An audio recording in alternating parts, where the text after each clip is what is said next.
सोनाली हमारे साथ अभी मौजूद है और दिल्ली वाले रेडियो टीवी में आपका बहुत बहुत स्वागत है। आज हम बात करने वाले हैं दिल्ली की उन तमाम खबरों की जिनका सरोकार सीधा सीधा आपसे है और दिल्ली की गलियों से लेकर पूरे दिन भर की जो कहानी होती है वो हम आपको आज बताने जा रहे हैं। और आज साल का 318वां दिन है, सुबह के 8:30 बज चुके हैं। आप देख रहे हैं जी दिल्ली एनसीआर हरियाणा पर रेडियो वाला दिल्ली वाला रेडियो टीवी।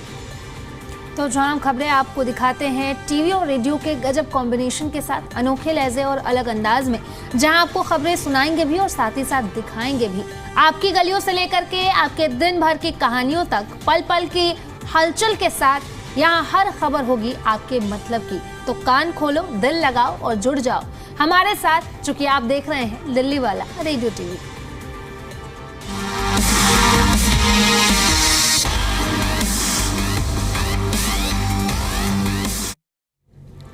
चलिए तो शुरुआत करते हैं हम। और आज की सबसे बड़ी खबर तो सोनाली यही है कि बिहार में आज रिजल्ट्स आने वाले हैं। बिहार में वोटिंग हो चुकी है, आज काउंटिंग होगी और काउंटिंग के बाद आएंगे रिजल्ट। आज बिहार की सियासत में सबसे बड़ा दिन है। 243 सीटों के लिए जो 2 चरणों में मतदान हुए हैं, मतगणना सुबह 8 बजे से शुरू हो चुकी है और अब पूरे राज्य की नजरें इस बात पर टिकी हुई है कि सत्ता का ताज आखिर मिलेगा किसे, नीतीश कुमार को या फिर तेजस्वी यादव को। तो आज का दिन बेहद अहम है पूजा, क्योंकि दोनों नेताओं ने चुनाव में एड़ी चोटी की जो जोड़ बोलते हैं वो दोनों नेताओं ने लगाई। इसके साथ दोनों नेता नहीं बल्कि और भी, जैसे कि जन स्वराज पार्टी अभी नई आई है, तो इसी के साथ देखना होगा कि इस बार कौन जीतता है। क्योंकि क्या ये भी देखने वाली बात होगी पूजा कि क्या जन स्वराज जो पार्टी है वो बड़ी पार्टी बनकर उभर सकती है, ये भी देखने वाली बात होगी। वहीं नीतीश कुमार, उनको सत्ता में 1 दशक से या 2 दशक कहना गलत नहीं होगा कि हाँ, सत्ता में उन्हें 2 दशक से ज्यादा हो गया है, लेकिन अब देखना होगा। तो देखिए अब की बार बिहार में किसकी सरकार बनेगी ये अब देखना होगा और इसी पर सभी की निगाहें दरअसल आज टिकी हुई है। तो नीतीश कुमार ने आत्मविश्वास से कहा था कि बिहार ने फिर से उन पर भरोसा जताया है और तेजस्वी यादव तो ये तक कह चुके हैं कि 18 नवंबर को वो शपथ लेने वाले हैं। अब देखना दिलचस्प होगा कि जनता किसका सपना पूरा करती है और किसके इरादों पर पानी फिर जाता है। सोनाली, एग्जिट पोल्स ने इस बार माहौल को और भी ज्यादा रोमांचक बना दिया क्योंकि यहाँ पर कोई क्लीन स्वीप होता हुआ नजर नहीं आ रहा है। जो एग्जिट पोल्स सामने आए हैं उन एग्जिट पोल्स में इधर एनडीए की सरकार भी बन सकती है और महागठबंधन की भी बन सकती है। और जैसे कि एग्जिट पोल की आपने बात करी, बहुत सारे 3-4 ऐसे एग्जिट पोल हैं जिसमें महागठबंधन आगे हैं और 3-4 ऐसे एग्जिट पोल हैं जिसमें इंडिया आगे है। तो अब देखने वाली बात होगी, क्योंकि काउंटिंग अभी 8 बजे से शुरू हो गई है और थोड़ी देर में नतीजा देखने को भी मिलेगा। धीरे धीरे साफ भी होने लगेगी तस्वीर कि आखिर अब मतगणना में जो देखा जाता है, काउंटिंग जब शुरू होती है तो स्टार्टिंग में कहां से कौन आगे रहता है। बिल्कुल, रुझान तो आने शुरू हो ही गए हैं। हम अपने स्क्रीन पर टैली लगातार दिखा रहे हैं। 243 में से 94 सीट्स पर रुझान आने शुरू हो गए हैं। 94 सीट्स में देखिए 54 सीट्स ऐसी है, 54 सीट जिसपे एनडीए गठबंधन अभी आगे चल रहा है। तो वहीं जो महागठबंधन है, जिसे इंडिया गठबंधन कहा जाता है, वो लगभग 30 से ज्यादा सीटें ऐसी है जिस पर आगे चल रहा है। 38 सीटों पर आगे चल रहे हैं और अन्य का खाता भी खुला है।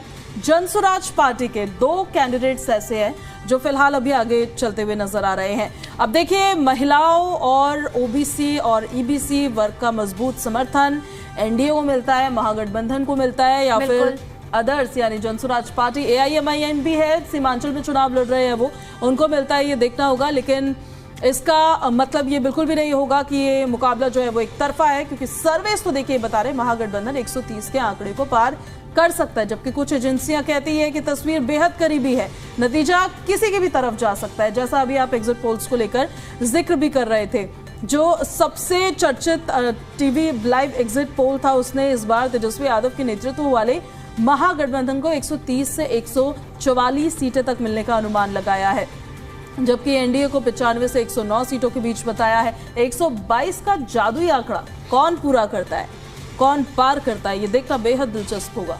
और बिल्कुल सही कहा आपने। और अगर ये अनुमान सही साबित हुए पूजा, तो बिहार की सत्ता में एक बार बदलाव देखने को फिर मिल सकता है, क्योंकि अब जब जदयू या फिर कह लें एनडीए काफ़ी लंबे समय से नीतीश कुमार बिहार में मुख्यमंत्री हैं, तो इस बार मुख्यमंत्री चेहरे को लेकर के भी देखना होगा कि किसे एनडीए अगर जीतती है तो किसे अपना चेहरा बनाती है, ये भी देखने वाली बात होगी। किसे मुख्यमंत्री बनाती है। तो एग्जिट पोल के जो नतीजे हैं उसके मुताबिक तो महागठबंधन को भी बढ़त मिलते हुए दिखाया गया है, और वहीं अगर हम बात करें एनडीए को, तो एनडीए को भी बढ़त बनाते हुए दिखाया गया है। लेकिन अभी नतीजे थोड़ी देर में तस्वीर जो है वो साफ होने लगे कि क्या कुछ देखने को मिलेगा। बिल्कुल ठीक कह रहे हैं आप। और अलग अलग एग्जिट पोल्स तो देखिए हमने लगातार दिखाई है कि क्या दर्शाते हैं, क्या दिखाते हैं, लेकिन फिलहाल अपडेट देना अपने दर्शकों को बेहद ज़रूरी है। और 243 में से 101 सीटों पर रुझान आ रहे हैं, ये लेकिन ये रुझान है, ये नतीजे नहीं है। इस बात को हम क्लियर कर देते हैं। और रुझान जो है वो बदलते रहते हैं, आगे पीछे होते रहते हैं। 243 में से 101 सीटों पर रुझान जो सामने आए हैं उसके मुताबिक एनडीए अभी 58 सीटों पर बढ़त के साथ है, इंडिया गठबंधन 40 सीटों पर बढ़त के साथ है, और अदर्स यानी कि जो अन्य होते हैं, निर्दलीय भी होते हैं, इसमें अलग अलग पार्टीज भी होती हैं, और AIMIM हो गया, जन स्वराज पार्टी हो गई, वो 3 सीटों के साथ बढ़त पर है। इंडिया गठबंधन अदर्स में पहले हम बता देते, जन स्वराज पार्टी के देखिए तीनों के तीनों प्रत्याशी जो है वो फिलहाल बढ़त के साथ, कहीं ऐसा ही ना हो जाए कि तीसरे मोर्चे की सरकार बन जाए। और एनडीए 62 सीटों पर आगे फिलहाल चलती नजर आ रही है, इंडिया गठबंधन 43 सीटों पर बढ़त के साथ आगे है। तो लगातार हम आपको रुझान दिखा भी रहे हैं, बता भी रहे हैं। और देखिए 243 सीट और 108 पर अभी रुझान आने शुरू हो चुके हैं, और फिलहाल एनडीए को बढ़त मिली है 62 सीटों पर। तो वहीं पर लगातार हम आपको स्क्रीन पर भी दिखा रहे हैं, आदर्श के भी खाते खुल चुके हैं, 3 उनको भी मिलते हुए नजर आ रहे हैं। 3 सीटों पर वो भी बढ़त के साथ अभी आगे बढ़ रहे हैं। बिहार के पटना बीजेपी ऑफिस में जलेबी बनना भी शुरू हो गई है कि अभी रिजल्ट आए नहीं है, लेकिन मुंह मीठा करारे के लिए पहले से जलेबी बनने लगी है। साथ ही हजारों लोगों के लिए वहां पर खाना बनाया जा रहा है। जी मीडिया संवाददाता वहां पर मौजूद थे, तो एक रिपोर्ट हम उनकी जरा अपने दर्शकों को दिखा देते हैं।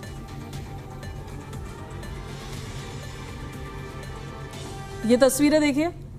बिहार विधानसभा चुनाव के रुझान आने शुरू हो गए हैं, लेकिन इस बीच अगर आप देखें भारतीय जनता पार्टी मुख्यालय में तो ये जलेबियां बन रही हैं, क्योंकि इस खुशी में कि आज भारतीय जनता पार्टी को ऐसा लग रहा है कि उनको बढ़त मिलने वाली है और बिहार में एक बार फिर से एनडीए की सरकार बनेगी।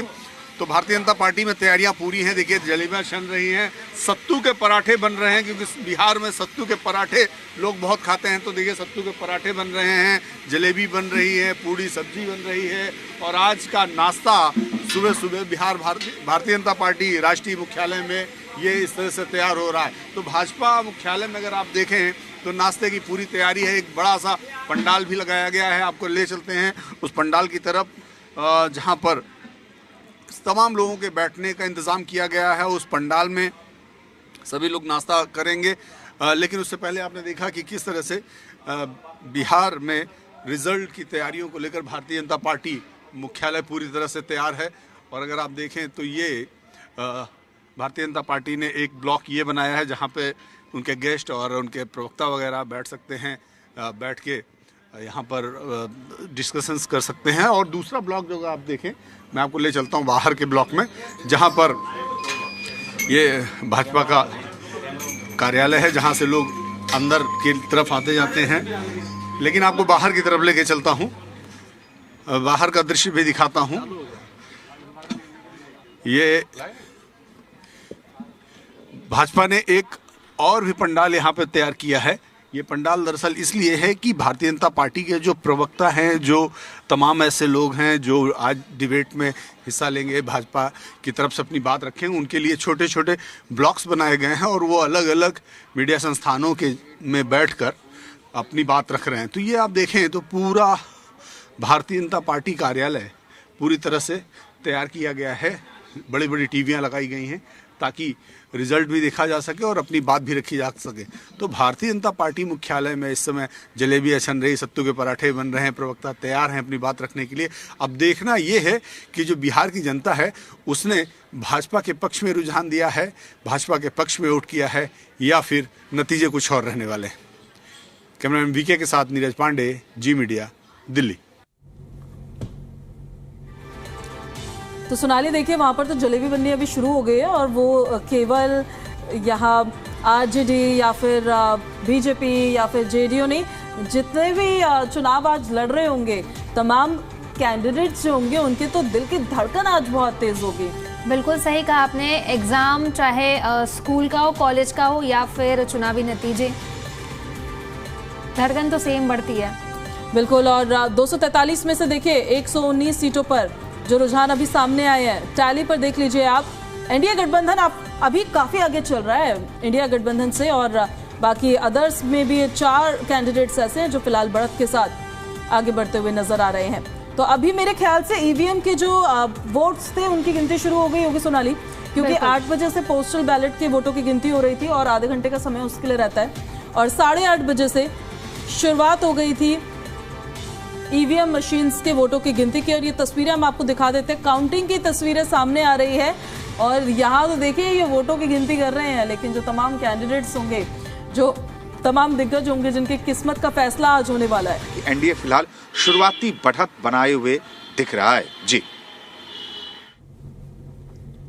तो शुरुआती बढ़त के साथ और शुरुआती रुझानों के साथ हमारे सहयोगी जैसे जैसे हमारे साथ कनेक्ट होंगे आप तक अपडेट्स हम पहुंचाते रहेंगे। 243 में से 123 सीटों पर फिलहाल रुझान सामने आए हैं, जिसमें अदर्स से एक्सपेक्टेड वैसे ये कम था, क्योंकि ऐसा माना जा रहा था कि कहीं 2 बड़े गठबंधनों के बीच में सोनाली ये पूरा मुकाबला सिमट करना रह जाए। बहुत तमाम तरह के मुद्दे थे जिनको उठाया गया, जिनको भुनाने की कोशिश की गई, पोलराइजेशन की भी बहुत कोशिश की गई, तुष्टिकरण की भी कोशिश हुई है। और फिलहाल देखिए ये जो रुझान अभी सामने आ रहे हैं, नतीजे नहीं है ये, बार बार हम इसलिए बोल रहे हैं ताकि आप इन्हें नतीजे ना समझें, लेकिन 243 सीटों में से 124 सीटों पर जो रुझान सामने आए हैं, एनडीए एक अच्छी खासी बढ़त के साथ आगे बढ़ रहा है। एनडीए, बीजेपी, जेडीयू, एलजेपी और बीजेपी की तो सीट्स भी इस बार बढ़ी है। आपने लास्ट विधानसभा इलेक्शंस में भी ये देखा होगा सोनाली, बिल्कुल, कि जेडीयू की सीट्स कम हुई थी, भले ही सीएम नीतीश कुमार बने। अब तो वो तो देखिए उनकी वो टेक्निक है हाँ। कि चाहे किसी के भी साथ वो अलायंस करे सीएम वही बनते हैं। उनकी सीटें भले कम आई थी, लेकिन उन्होंने 5 साल पूरा अपना मुख्यमंत्री का कार्यकाल खत्म किया, और खत्म करते करते 2 गठबंधन भी बदल लिए। तो फिलहाल देखिए 77 सीटों पर 243 में से 133 सीटों में से 77 सीटों पर बीजेपी आगे चल रही है। चलिए, बिहार चुनाव को लेकर हमारी कवरेज लगातार जारी रहने वाली है। हर एक अपडेट सबसे पहले यही आपको मिलने वाली है, लेकिन हम जरा अब आपको बता देते हैं दिल्ली में लाल किले पर जो ब्लास्ट हुआ, मेट्रो स्टेशन के बाहर जो धमाका हुआ, एक बड़ा प्रशासनिक एक्शन उस पर लिया गया है। अखिल भारतीय विश्वविद्यालय संघ यानी कि AIU ने हरियाणा की अल फलाह यूनिवर्सिटी की सदस्यता को तत्काल प्रभाव से रद्द कर दिया है। ये निर्णय धमाके की जांच में यूनिवर्सिटी से जुड़े कई डॉक्टर्स के नाम सामने आने के बाद लिया गया है।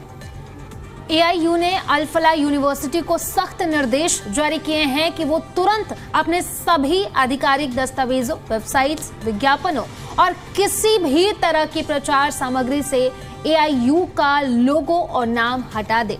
इस फैसले के बाद अल फलाह यूनिवर्सिटी अब मान्यता प्राप्त संस्थानों की सूची से बाहर हो गई है।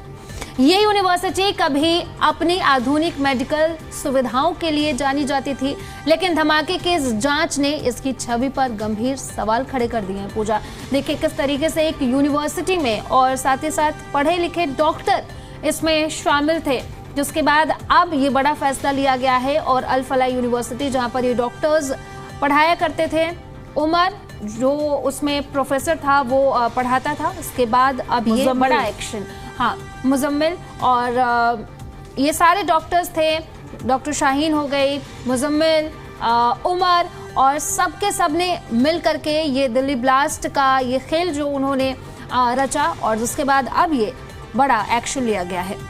मैं देखिए जांच एजेंसियों की नजर इस यूनिवर्सिटी पर तब गई जब दिल्ली ब्लास्ट केस में डॉक्टर उमर उन नबी, डॉक्टर शाहीन, डॉक्टर निसार उल हसन और डॉक्टर मुजम्मिल जैसे नाम सामने आए।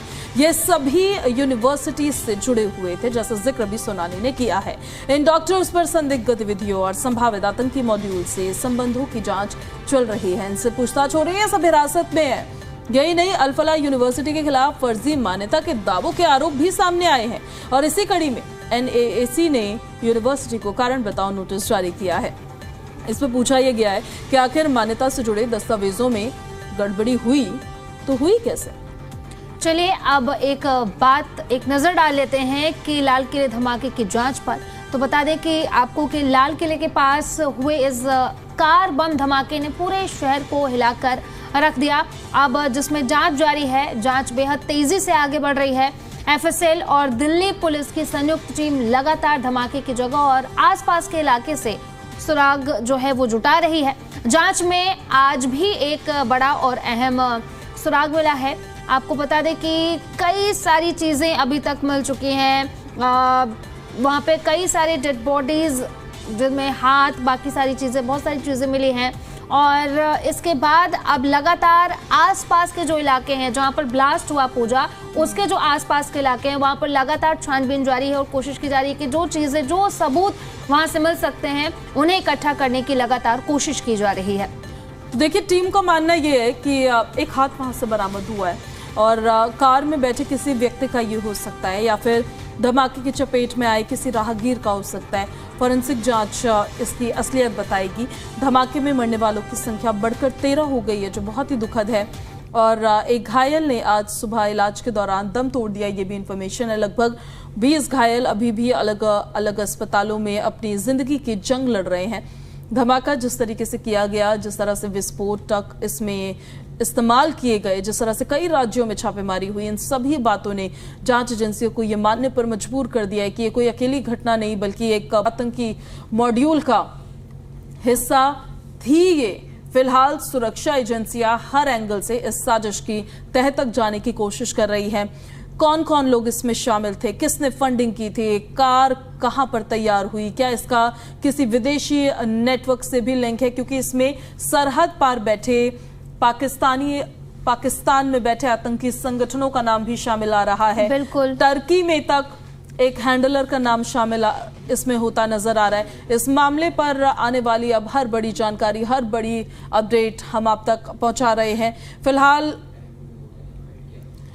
इस खबर पर लगातार वैसे तो पूरे देश की नजर बनी हुई है, क्योंकि एक बड़ा धमाका था ये। अब इसको लेकर कई चर्चाएं ये चली कि ये पैनिक में किया गया अटैक था या फिर उसके लिए तैयार नहीं थे ये। लेकिन इस अटैक ने 13 लोगों की जान ले ली है और जब फरीदाबाद से कई लोग घायल है। जब बड़ा सवाल तो ये है, और ये मुझे लगता है कि ये पूछा भी जाना चाहिए कि जब वो डॉक्टर उमर फरीदाबाद से फरार हो गया था, जब डॉक्टर मुजम्मिल को वहां से अरेस्ट किया गया, इतने विस्फोटक के साथ एक दिन तक वो शख्स किसी के हत्थे ही नहीं चढ़ा। उसके फरार होने के बावजूद हमारी सुरक्षा एजेंसियों पर भी सवाल है, क्यों उसकी गिरफ्तारी नहीं हुई।